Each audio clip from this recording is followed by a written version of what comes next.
Bienvenidos a este video sobre soluciones acuosas. Este es un trabajo hecho por los alumnos de primero A de Químico Farmacéutico Biólogo de la Facultad de Ciencias Químicas de la Universidad de Colima, conformado por Cristian Alejandro Lagunas Ruiz, Damián Alejandro Zamora Soto y Mitzi Guadalupe Medina Gómez.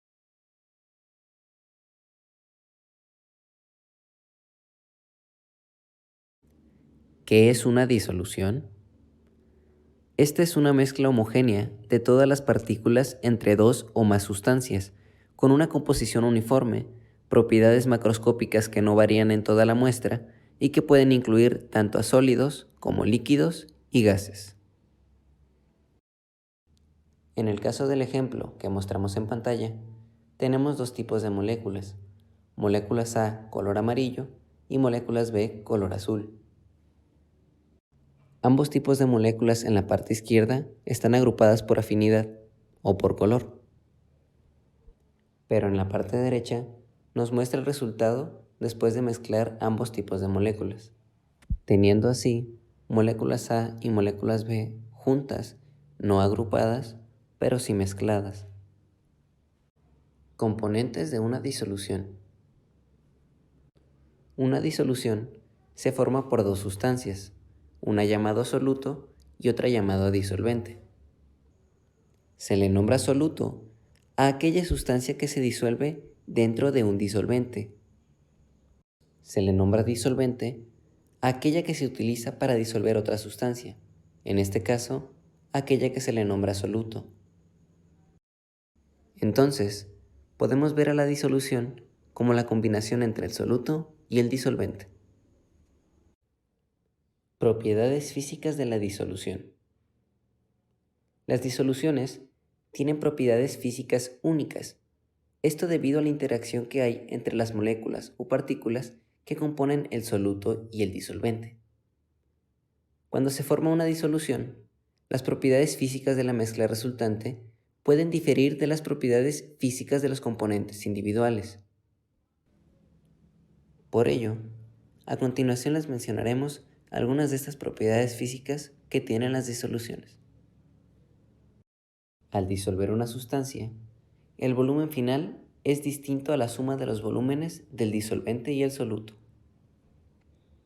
Esto se refiere a que el volumen total de una disolución no será igual a la suma de los volúmenes individuales de cada sustancia.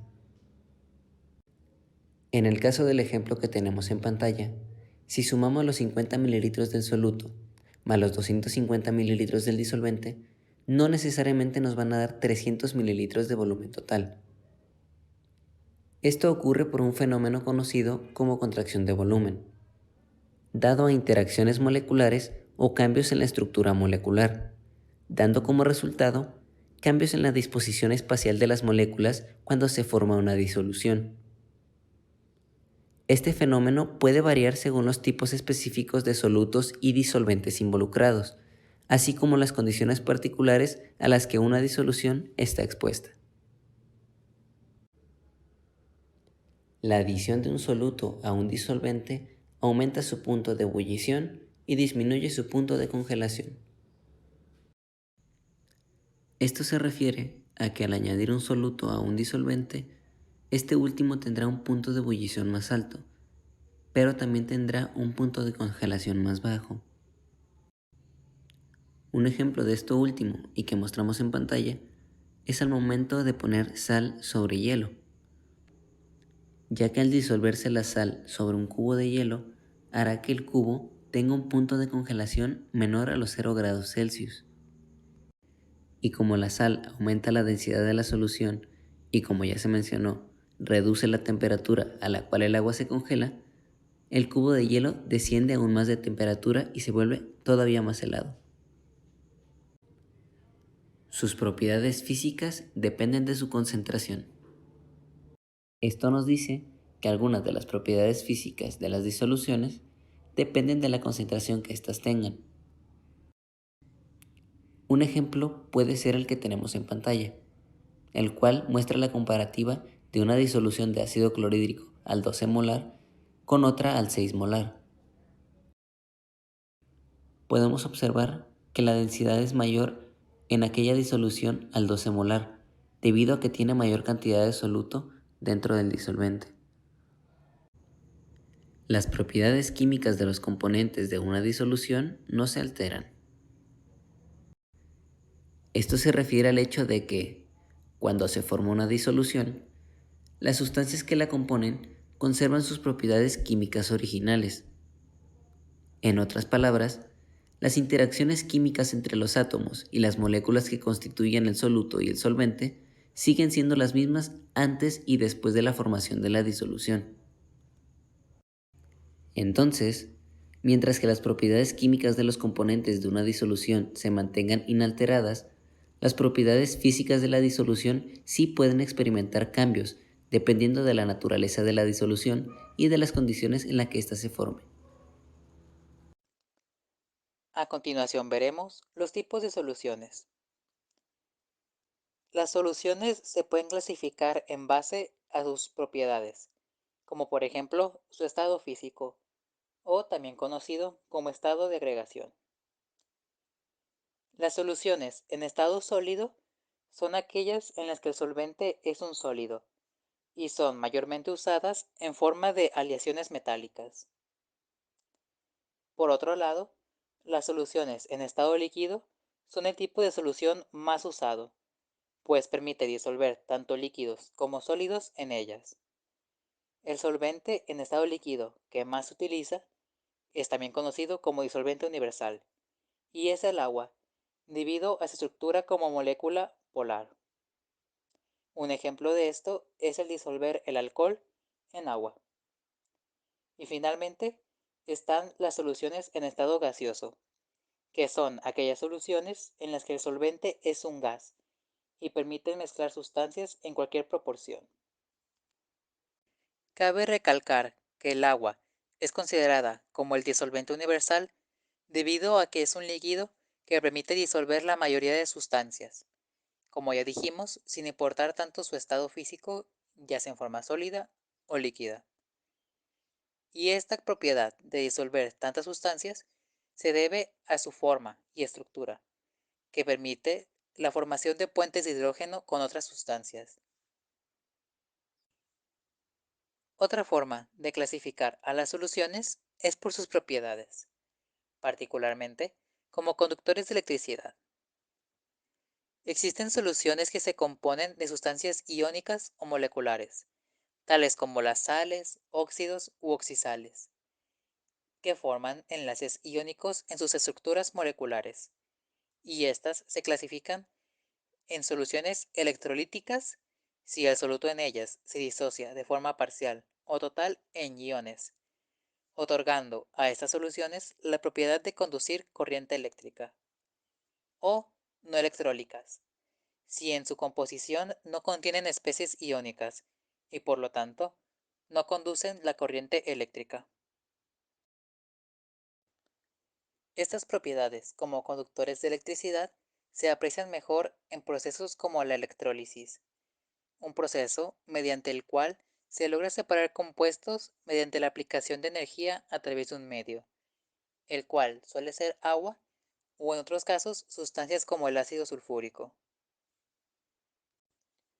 Finalmente, otra forma de clasificar a las soluciones es por la cantidad de soluto presente en ellas, es decir, dependiendo de su concentración. Existen las soluciones diluidas, las cuales son aquellas soluciones en las que la cantidad de soluto es mucho menor que la cantidad de disolución en cuanto a proporción. Existen también las soluciones concentradas, las cuales son las soluciones en las que la cantidad de soluto es considerable en un volumen específico de solución, sin llegar a ser esta concentración muy grande ni muy pequeña. Tenemos por otro lado las soluciones insaturadas. En estas, la cantidad de soluto no es la máxima que puede aceptar el solvente, bajo ciertas condiciones como la temperatura o la presión. Otra forma de clasificar a las soluciones según su concentración son las soluciones saturadas, las cuales son soluciones en las que la cantidad de soluto es máximo, de modo que éste ya no se puede disolver más bajo determinadas condiciones como la temperatura o la presión. Y finalmente, tenemos las soluciones sobresaturadas, que son aquellas en las que ya no se puede disolver más soluto, de modo que éste se presenta a manera de exceso. Sin embargo, algunas de estas sustancias, al calentarse, permiten aceptar más soluto en su composición, de modo que provienen de... Cabe aclarar que esta clasificación de soluciones según su concentración puede ser de manera cualitativa o cuantitativa. Cualitativa, en caso de que no se estén tomando en cuenta cantidades numéricas y disolventes, o cuantitativas en caso de que se requieran hacer cálculos sobre estos componentes en una solución determinada.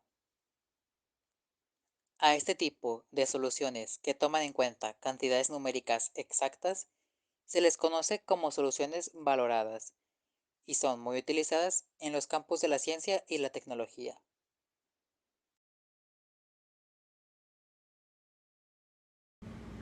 Formas de expresar la concentración. Realmente se puede decir que hay una gran cantidad de formas de expresar la concentración en la química, pero hay 6 principales de las cuales vamos a hablar aquí. Vamos a comenzar explicando el porcentaje masa-masa. El porcentaje masa-masa nos expresa la cantidad de gramos de soluto que podemos encontrar por cada 100 gramos de disolución, lo cual se puede expresar en la siguiente fórmula, la cual nos dice que la masa del soluto sobre la masa de la disolución por 100 o 100% nos dará el porcentaje que nosotros estamos buscando. El siguiente del que vamos a hablar es el porcentaje masa sobre volumen.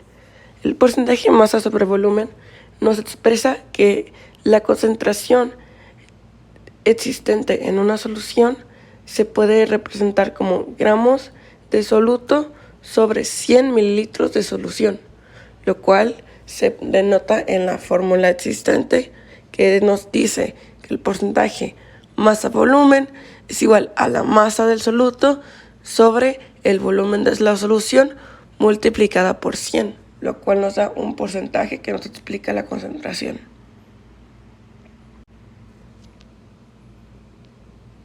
El siguiente del cual vamos a hablar es el porcentaje volumen-volumen. Este porcentaje nos puede decir que podemos expresar la concentración de una solución por el volumen del soluto que hay en 100 mililitros de disolución. Esto se expresa también igual en la fórmula. El porcentaje de volumen sobre volumen que hay en una solución es igual al volumen del soluto sobre el volumen de la solución, y esto multiplicado por 100. Y aquí siguen unos más complejos, y entrándonos más en la estequiometría podemos encontrar la molaridad, la cual nos expresa la cantidad de moles de soluto que hay por cada litro de disolución. Esta con una fórmula muy sencilla, la cual nos dice que los moles de soluto sobre el litro de solución nos van a dar la concentración que nosotros estamos buscando. ¿Y cómo vamos a obtener esos moles de soluto? Bueno, sencillo. Los gramos que nos estén dando los dividiremos entre el peso atómico del soluto y así es como los vamos a obtener. Y ahora, con un término que aunque muy similar los diferencia los kilogramos, llega a la molalidad, la cual nos expresa que la cantidad de moles en un soluto que se encuentran por cada kilogramo de disolvente, en una fórmula la cual, como el enunciado nos dice así: el número de moles de soluto sobre kilogramo de disolvente nos darán la concentración de molalidad que estamos buscando. Por consiguiente, tenemos a la normalidad, la cual se expresa como el número de equivalentes químicos o equivalentes gramos de soluto por litro de solución. Esto en la fórmula: número de equivalentes líquidos sobre litro de solución es igual a la normalidad. Pero claro que pueden aparecer dos. Por ejemplo, ¿cómo se calcula un equivalente gramo o un equivalente químico? Bueno, es muy sencillo realmente. Esto se toma en base a las cantidades de H u OH que presenta la fórmula del elemento al que se le quiere obtener su equivalente químico. Por ejemplo, si tenemos H2SO4, nuestro equivalente químico sería 2 porque tenemos 2 hidrógenos. Ese 2 va a dividir el peso molecular del elemento y de ahí se hará una regla de 3 en el peso molecular y los equivalentes químicos que hay por peso molecular y los gramos que nos están dando. De ahí entonces tendremos nuestros equivalentes químicos, los cuales dividiremos por nuestro litro de disolución. Y por último, pero no menos importante, tenemos las partes por millón. ¿Qué es lo que nos quieren expresar las partes por millón? Bueno, las partes por millón nos expresan la cantidad de unidades de soluto que hay por cada millón de unidades de solución. Como se nota, es utilizado principalmente para grandes concentraciones de solución donde las masas son muy pequeñas. Tanto así que la fórmula nos expresa lo siguiente. Las partes por millón de una concentración se pueden expresar sobre la masa del soluto en miligramos sobre el volumen de la solución en litros. Como se puede notar aquí, es una diferencia muy grande y para esto es que es usado las partes por millón. Como conclusión del video, podemos deducir principalmente dos cosas. La primera de todas es la importancia de las disoluciones, puesto que estas tienen un gran desempeño en las áreas de la química, la física y la biología. Y además, su conocimiento y el buen trabajo de esta mejora las prácticas de laboratorio que se hacen, dando mejores resultados y mejores estudios o mejores análisis que se realicen, especialmente en áreas como la clínica. Realmente esperamos que este trabajo haya sido de su agrado y que haya sido comprensible para todos. Nos vemos.